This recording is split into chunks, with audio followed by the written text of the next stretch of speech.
This podcast is rated S for spoilers. Listener discretion is advised. Don't forget to view our spoiler-free companion video on our Half Past Podcast channel on YouTube.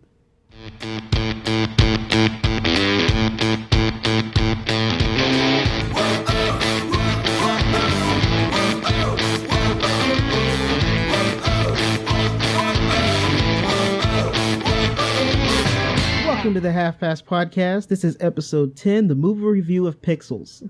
I'm Graham Ricks, and here with me is my friend and co-pilot Ian Jones. Do you miss the 80s as much as I do? Because after seeing this movie, I don't. I know, there's a lot of references to the 80s in this movie. Just from the music all the way to all the nerd stuff. It's pretty bad. You know, it's kind of like how I like 50s diners, but I don't like them as much as people did when they were in the 80s and they were all the rage. It's just so strange. But before we get deep into this one, let's go ahead and talk about the trailer for this week, which is Goosebumps. All right, Goosebumps. So, the first thing I want to say is this movie looks really bad. Yes, it does. But it looks bad in a fun way, maybe. It does look bad in a fun way, and one of the reasons why I think we should attempt to watch this movie is because I was a huge fan of Goosebumps back then, back when I was in like elementary and middle school. Yeah. It's kind of was one of the few books that I would actually read, which is interesting. But just because of being a fan, I kind of want to give this one a watch and see how it works out. Yeah, Goosebumps was required reading in the reading group I was in 5th grade. Oh, so, was it? Yeah, so some of these characters who were in the trailer, like, I remember. And I'll tell you, there's the worst of all the Goosebumps villains probably is a puppet named Slappy. And he has like a brief cameo. And I hope it's more than just that, because he was definitely like, he gave you a reason to not like ventriloquists or puppets, period. You know, like he was super creepy. Yeah, I actually remember that character too, and it's definitely creepy. I want to, I hope there's more to it than what I'm seeing. And the other thing is the acting looks really bad already. Well, sometimes you wonder what version of Jack Black you're going to get. Are you going to get the King Kong one where he... Oh, gosh. where he ruins the movie? Or are you going to get like the Nacho Libre one where even though all of a sudden he starts sounding like he's speaking like he's trying to do an Italian accent, he's playing a Mexican luchador, but is he still likable? And that's kind of the thing I'm wondering about this. If you always get one or the other. There's kind of like no in between. That's Jack Black. Terrible, man. King Kong. Oh boy. That King movie. Kong. I mean, you know my stance on Peter Jackson anyway because of his movies being so long. They are and that long. one's another one where it's long. And King Kong is up on that building for like half an hour in that movie. Yeah, he's up there way too long. And when he finally comes down and that dead stare that Jack Black gives you at the end of the movie, and he just does this like, "'Twas beauty that killed the beast." Oh, I wish everyone could see Graham deliver that line, because he does the stare and the line right on the money. Holy crap, that was awesome. Oh, wow. There's no way I could have done that any better than how you just did it. Oh, I love it. Oh, man. It's just, I don't know. I am so glad we decided to talk about this trailer now. Oh. Well, I mean, the other thing about this movie or this trailer that I want to talk about is that I definitely like the special effects. They're not like hyper realistic. They kind of have a stylized look to it that kind of looks like the Goosebumps stuff. And so it's nice to see. I guess this is this ImageWorks again doing this? Oh, they still kicking? Well, they are for now, but I mean the rumor going around the industry for a while has been that, when Sony breaks up, ImageWorks is going to be the thing that goes, and that would be a real shame. Yeah, it is. They've done some good work in just the industry in general with this special effects companies. They're all having trouble, it seems like, except for ILM. But, yeah, I think ILM and Weta are definitely the standard, but boy, we sure see Lola and Double Negative taking larger chunks out of some of these movies and still doing a real good job. Got anything else for Goosebumps here? No, it's just if we go see it, I better have Goosebumps in the theater. Or I think there's like a class action thing maybe we could get going on. There you go. All right, so let's go ahead and get into the Pixels movie review.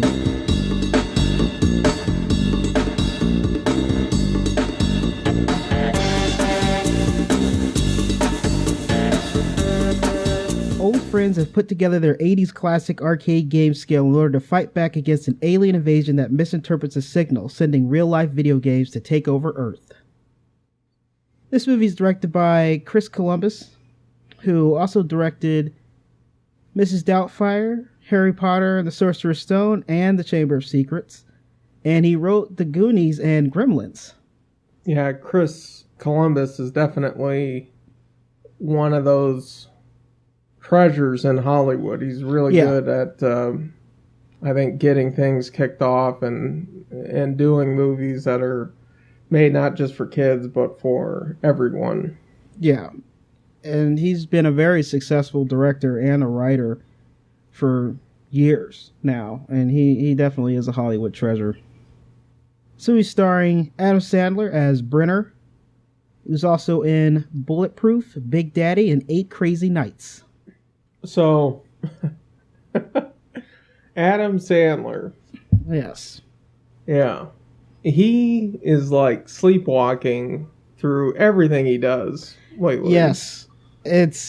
He is phoning everything in. It is really, really bad. Like, I mean, I haven't seen him really attempt in a while now. It seems pretty bad. I don't know if he was on anything when he did Billy Madison or Happy Gilmore, but whatever drugs he was taking, and I don't advocate drugs, but he needs to go back on them. Oh, wow. I mean, it's like the guy never sleeps, and... I just want everybody to know that Half Past Podcast does not condone drug use. That's right. Jeez. But, wow. Give him a cup of coffee. Yeah, he's... he definitely is just phoning that role in and a lot of roles lately. So I'm not sure if he's just getting older. I don't know. Kevin James is Cooper. He's also in Hitch, Paul Blart Mall Cop, and The King of Queens. Okay, well, that's President of the United States, Cooper.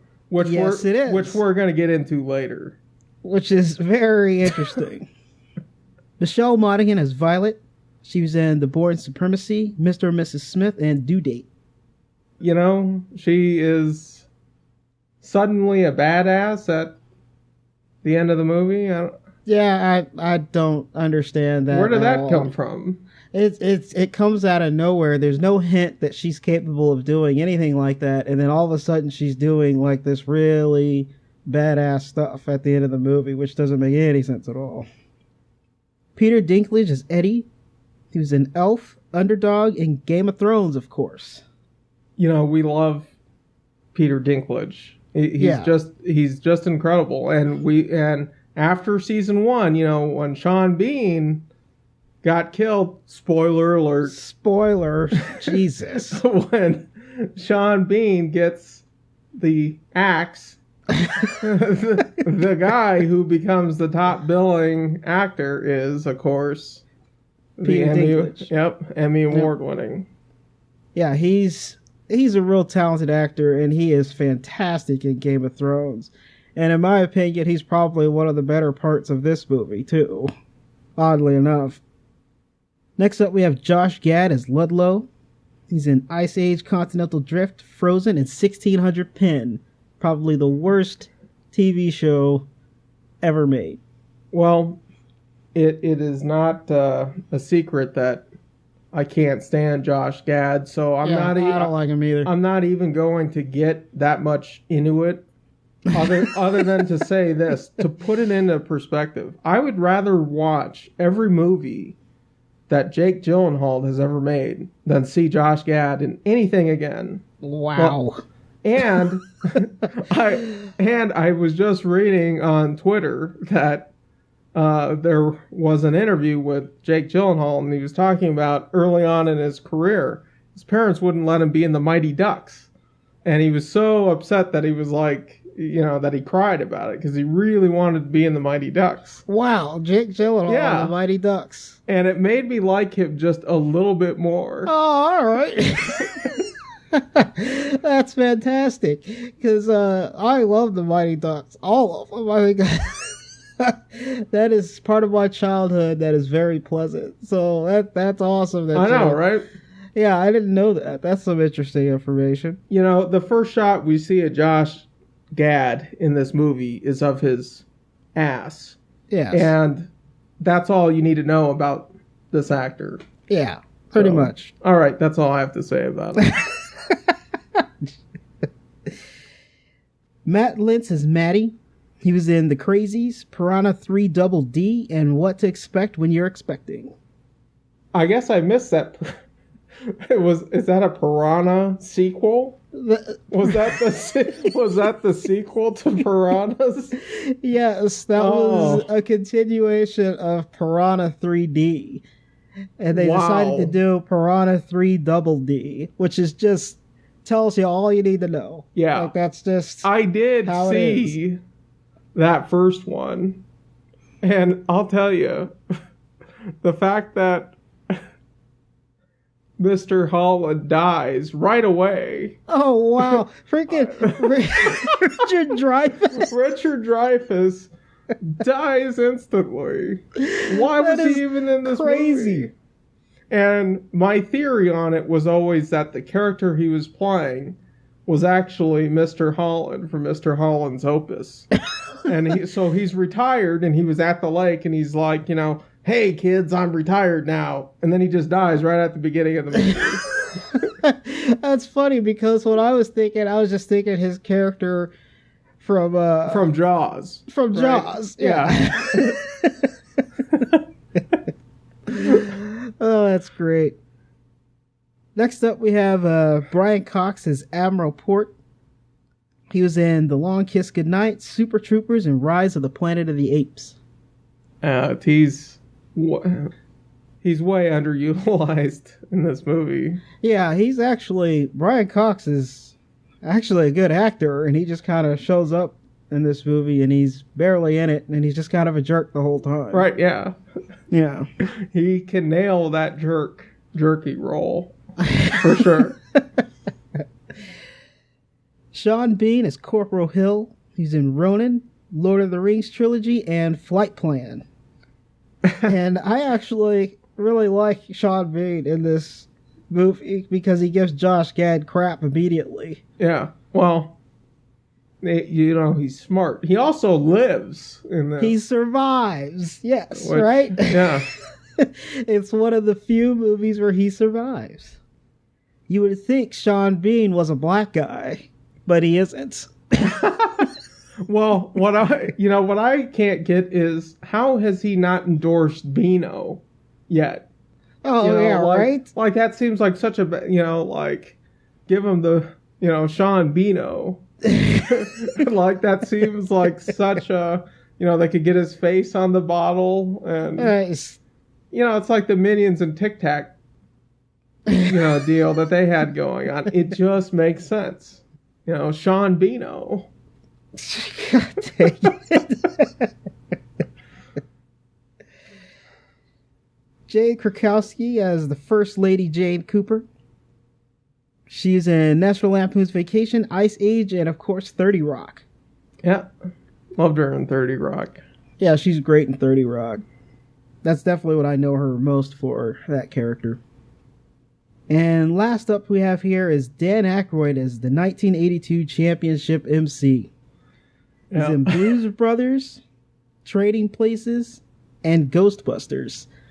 So that alone just shows you how much better Dan Aykroyd is, and he should not be in this movie.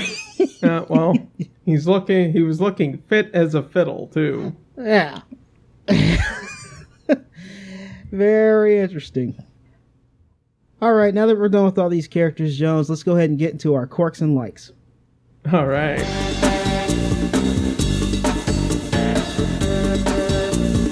All right, now let's get into our quirks and likes section here.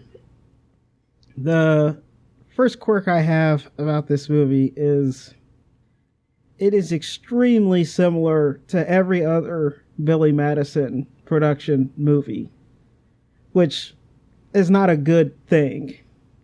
And I feel like Adam Sandler and his buddies are just coming together to do a movie every once in a while and then just phone it in. I feel like he's just using it as a way to keep in contact with friends. Because they're not actually attempting to do a movie. Like, they're all just bad in the whole movie. And it keeps happening over and over and over again with these Billy Madison production movies. And I'm just like, I want them to attempt to do something. And I'm just not getting it from them at all. And it's disappointing. So he's kind of using them like Facebook, I think is what you're saying. Yeah, right? Like, that's how I feel like it is. And it's just very disappointing. Well, this was a really cool concept, too. Yeah, it is a concept that I could get behind, and the execution is just not good. It's terrible. The next thing I have up here in my quirks is actually Kevin James for president. Yeah. I don't know about that. I don't even know why they decided to go that route with this character. It just doesn't make any sense at all. I guess they just needed a link so that the government would trust them in this. And the concept just is lost to me. Yeah, it really is an eye poke right out of the gate. Right out of the gate. Like, it just doesn't seem like it makes sense. And I also think there's a problem in movies when you do a fictional president and it doesn't match like what it isn't similar to what the current president is. Yeah, it's better if you're going to do something like that, if it's actually, especially in a comedy, if it's a spoof on the current president. That would make 100% more sense. And that's just not what happens in this movie.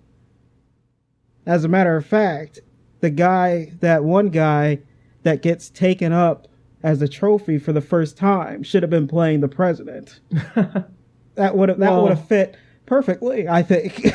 That also would have raised the stakes. If they went first and just kidnapped all the world leaders, and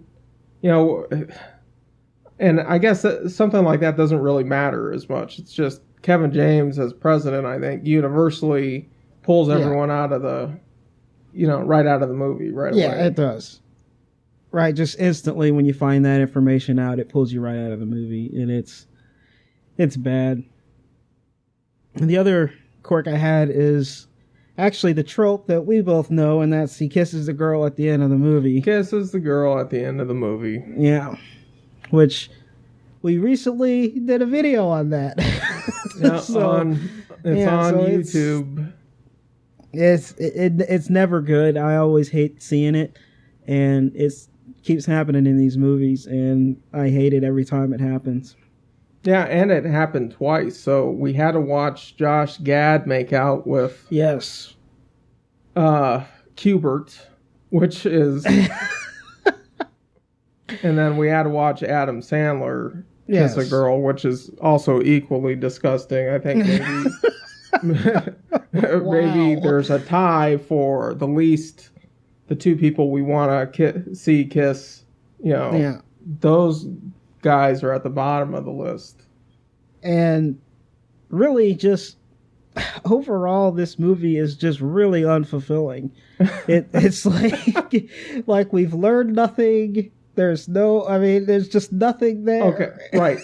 Okay, so I think kind of what you're alluding to is they have a real simple premise to the movie, but at some point the plot just stops. Yes, because they just don't finish the movie. No, there's no conclusion. There's just all of a sudden, well, we signed a treaty with the aliens. Okay. And it's just like, well, where the hell's that scene at? They were just trying to take us out, right? Yeah, it's really strange. And it's just, God, all I know is just leaving the movie, there was just nothing there. I hadn't gained anything from from the movie at all. And that's a bad thing. For movies, there should be something that I gain when I leave the theater, but there's just nothing there at all. And the last quirk I have here is I still don't like Josh Gad. Well, I could spend an hour talking about everything I don't like about Josh Gad. Yeah, I just don't like the guy. He is very unlikable on screen. Yeah. And I don't know how he still has a career, to be honest, because how can you be that unlikable and still get jobs? Hollywood keeps pushing him on us, and I think it's just that, Jonah Hill and Jack Black are too much money. I mean, that's...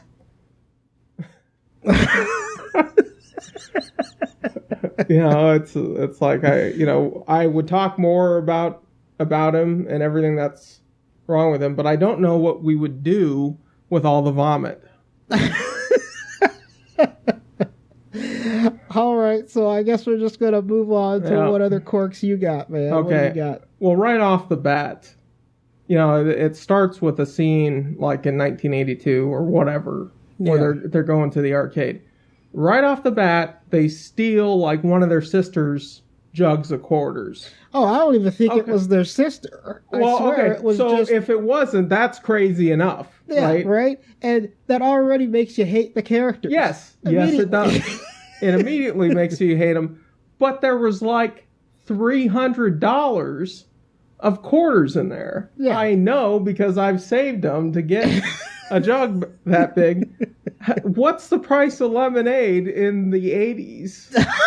I mean, that had to have been like 2 years of saving quarters, or maybe longer for a little girl, and they just stole them all. I mean, easily $300 in that. Like, it wasn't like a little thing; it was a big. It was a big thing. Jar. Yeah.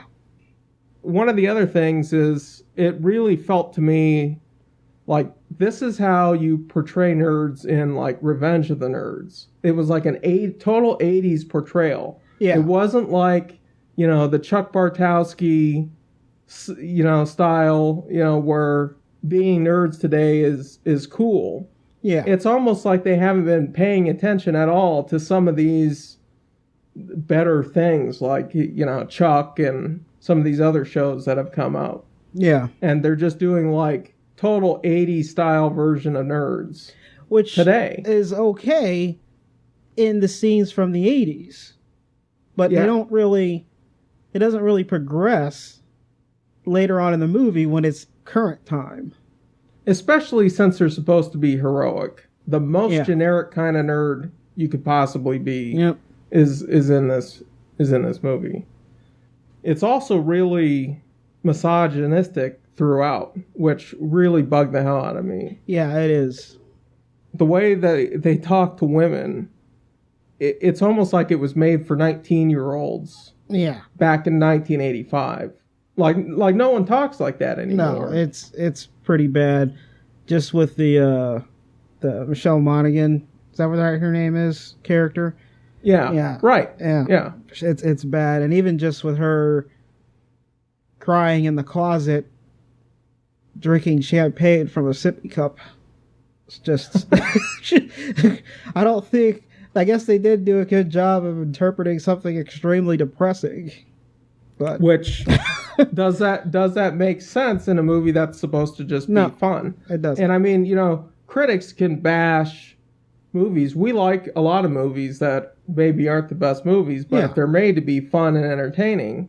But then when there's these weird shots at women and characters you're supposed to like are just being sexist throughout, and it's like a kid's movie, I don't know. That really bugs me. And they really cut a bunch of corners. If this is supposed to be a global catastrophe, they have like 2 scenes. Yeah, there's 2 scenes and that's it.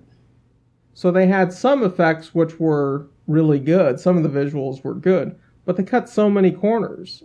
Yeah, they cut a lot of corners, and I definitely was hoping that towards the end of the movie, like you were saying, it should have been a global catastrophe. Now, all the other scenes, they were specifically supposed to be in a coordinates, and then it was supposed to be a specific game.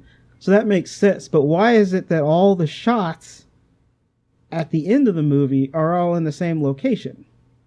It's not like they tried to really take over anything else. They didn't do the Independence Day style cutscenes where you just start going to different things all across the world and then show it getting destroyed. That's really all you need to show that it has the catastrophe in it.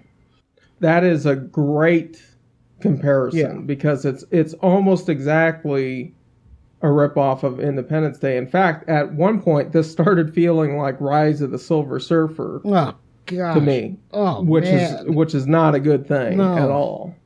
But a big problem for me is maybe the best character in this is Qbert, and they were just going to let him die in that last scene, which blew me away. Well, I think he's dead, and he's like not dead, and he's like begging for them to come and help, and it's just like, oh man, like what the hell is going on right now? Oh, that's so true. Oh man. So I think the last thing I'd have to say about this is, how did Peter Dinklage reach those pedals in the car? Like, they just sort of gloss over that. I guess they felt like it would be maybe slightly demeaning. I don't know. Okay. Oh, yeah, in this movie, right? Yeah, right. Okay. All right. That's going too far. Oh, man. Oh. And, so that Professor Mutani or whatever, he gets his hand back. Yeah. Okay, but, the Washington Monument and the Taj Mahal don't get rebuilt? Apparently what the hell not. is that? I don't know. It doesn't make any sense.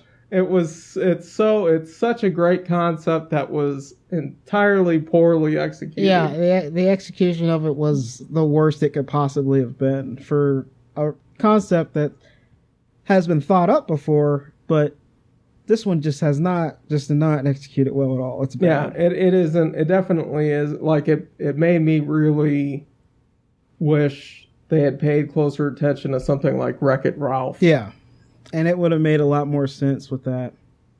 Is that all your quirks for now? Yeah? That's it. All right, so let's go ahead and start with my likes. And you mentioned it earlier, and one of my things I love about this movie is Qbert is awesome. Yeah. I love Qbert. All the scenes with Qbert is just good. And he's just such a cool little character. And I wanted to see more of Qbert and less of Josh Gad, that's for sure. Right. Well, and then, the idea that, Josh Gad has just been banging Qbert. Yeah, which is very unpleasant. Yeah, it is. That is extremely unpleasant, and I don't understand why that even happens in the movie, because why is it that Qbert transforms into that chick as a trophy Well, what happened to the dog? Lady Sonia. Well, what happened to the dog or the old lady? Did that one No, they never even come back to the dog. It's so weird, man. This movie has like so many holes in it that just doesn't make any sense. And we're in the like section right now. Yeah. One of the things I liked about this movie also was I thought Peter Dinklage's performance was pretty amusing. He was just like, he was a character, and that's all I can say about it. And he took it to the extreme of this character. And I think he just does a decent job as that character, even though the movie is so terrible. You know, I mean, I don't know. I was really on the fence about him because he's kind of stuck in between being a good guy and a bad guy. And a bad guy. Yeah. And, you know, he kind of just shows up at the end. And it's like, okay, I'm going to try to do this by the rules. Yeah, which I thought one of the more clever things about the movie is you find out he's just been cheating. Yeah, and then he tries to have some sort of redeeming quality at the end of the movie, which that character is so twisted with that's not the reason why I liked him. I just thought he was just a interesting character. I don't think they did him well in the movie, but I thought he actually did a pretty good job as that character. The other thing I have is the visual effects are actually really good in the movie. I just like I was thinking that after watching the trailer that I would get tired of that pixel effect.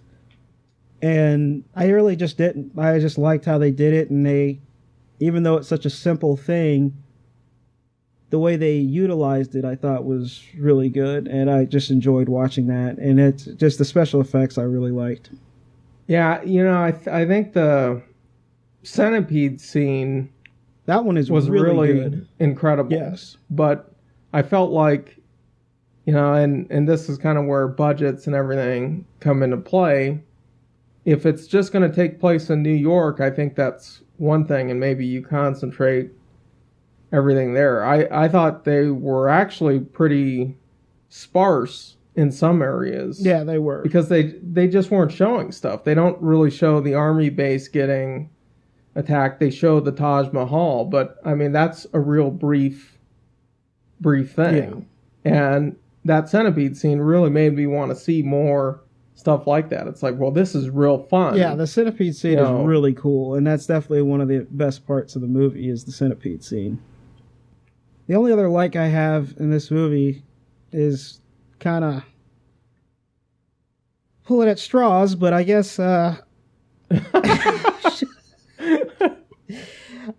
do like the fact that the past couple movies I've seen that were Billy Madison production movies was That's My Boy and Jack and Jill. And this one's far better than those, because those are awful. Those are really bad. Like, this one's bad, but these were some of the worst movies I've ever seen, ever. And this one's just not quite there. It's still bad, but it's not there. Yeah, that's actually the only likes I have, Joe. So what else? Do you got anything? Well, you know, to a point, I like a lot of the 80s references. Yeah. You know, but I mean, a lot of it's been kind of overdone. Yeah. But I really like that, you know, the messages were being used in, like, Madonna, but like they were taking content from that era. Yeah. To talk with us. Yeah, they had Hall & Oates and Madonna and Reagan. Yeah. Yeah, that's right, Hall & Oates, which I was, wow. like that video was so bad. Yeah. Even back then. That I was like, this couldn't possibly be, like, it couldn't possibly be that bad, but they were just using... Yep. The actual music video. Oh man. I mean, some of the things we talked about, I thought the visuals they had in there were strong, but a lot of the stuff they did for the 3D conversion process, and I have a real issue with composing shots to only look good if you're wearing 3D glasses. Yeah. And I felt like there were a number of those. And that isn't just this movie. I mean, I had a real big problem with it, and even in the last Harry Potter film, I was like, you're kidding me. This is how, Voldemort's gonna die. Yeah, they and it's just, that's a huge problem in the industry right now, this stereo conversion of these movies for 3D, and then they do these shots that are basically purposely there for 3D, and it just I never like when you try to tie a director down regardless of how bad a movie is. I don't like ever seeing that kind of stuff. I think he should just let him do what he wants to do and move forward. But I feel like those shots are they're just forced upon us, it seems like. And it's a shame that you got a movie like Avatar who does the 3D so well, and that spurred all this, and really nothing has came close to quality wise for it. It's just, the idea is to use dynamic shots, not just throw something at the camera at you. Yeah. So it's a problem it's a cancer amongst the film community, unfortunately. So we'll have to see how long that'll last. It's been a while now, so. Yeah, I think that's it for me, buddy. Oh, okay. Got the one like over there? Yeah. Well, I like Qbert. I like that, the last scene was pretty cool too. Yeah. With Donkey Kong, but where was that awesomeness, at the beginning of the movie? Yeah, and where was it throughout the movie? It's because it's just like, oh wow, this was how Adam Sandler was the whole time. This would have been an entirely different it would have been kind of movie, because he's really movie. cool in that last scene. And it also would have been, like you were saying earlier, just how nerds are a good thing now. And so it would have been a totally different thing, and then it would have been a better movie. There's just a ton of holes, and it's got some problems, so.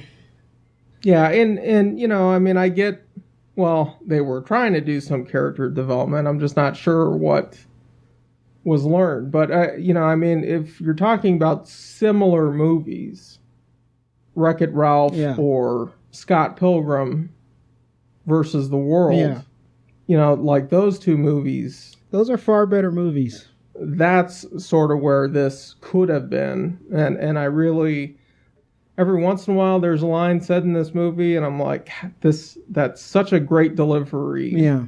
If there was just more of this, or if there were just more of these visuals. Yeah, it's just, I guess probably the biggest problem with this movie is definitely just consistency. It seems like everything is just inconsistent, and that's probably what just kills this movie. The plot's inconsistent, the visual effects are inconsistent, the acting's inconsistent, and it's just tears the movie apart, and it does not work in its favor at all. So, well, let's go ahead and get into our ratings then. All right. Yeah. All right, so I think the visual effects are great when they're there. There's a few scenes that give me a chuckle, and I think Peter Dinklage is amusing. But the movie is just lacking in every other possible area. And it's extremely inconsistent. And it is exactly like any of the other Billy Madison production movies. So if you like those, I would say rent it. But you should not be one of those people. We can't keep giving this guy money. Oh, wow. Yeah. Otherwise, my rating is skip it. And please skip it. Huh. Yes. I've got a new one for you. Skip it. How about this? I'm just gonna throw this at you because we don't actually have a graphic for this one. Skip it, burn it.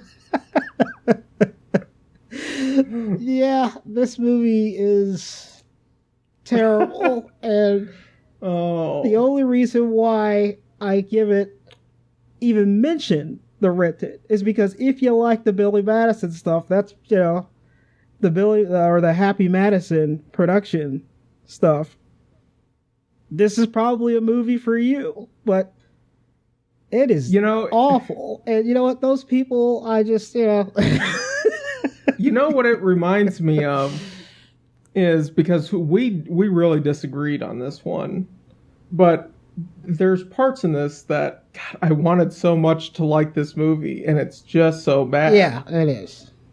I mean, like, but there's little points where I'm just like, wow, this is great. Yeah. Why wasn't this the whole movie? Yes, and that happens throughout the whole movie. You know, but remember, because we were real divided on this, but the last Ninja Turtles movie. Oh, yeah. That came out. Yeah. There's a couple scenes in it, but there's one scene in particular where they're on this mountain, and it makes no sense. No, it makes zero sense. Because of where they're supposed to be at. Yeah. But the scene, to me, makes me want to see more of those movies, because it just was so crazy. Yeah. And over the top, and it's like a long sequence. It is it's a huge part of the movie, actually. Yeah. I mean, it seems like that scene's probably like 15, 20 minutes. I mean, it's a long part of that movie, it seems like. And yeah, we disagreed a lot on that one. I mean, we're both fans of Teenage Mutant Ninja Turtles, and that movie was so disappointing to me. I thought it was incredibly disappointing. But before we get on a tangent with this Teenage Mutant Ninja Turtles, right? Okay, yeah, because that's probably its own podcast. That could easily be its own podcast. Let's go ahead and sign out here, Joes. Yeah, gotcha. All right, I want everybody to please go to halfpasspodcast.com. Like us on Facebook. Rate us on iTunes. We always like 5 stars. We're on Stitcher and Libsyn. Email us at halfpastcast@gmail.com. That's halfpastcast@gmail.com. We can go ahead and answer questions and help improve the podcast. Tweet us at halfpastpodcast. We definitely are on Twitter all the time these days, so if you send us something, maybe we can work it into the next podcast. Thank you all for listening, and thank you for your support. Next week we have Mission Impossible Rogue Nation. I'm actually excited about this one, man. Yeah, I am too.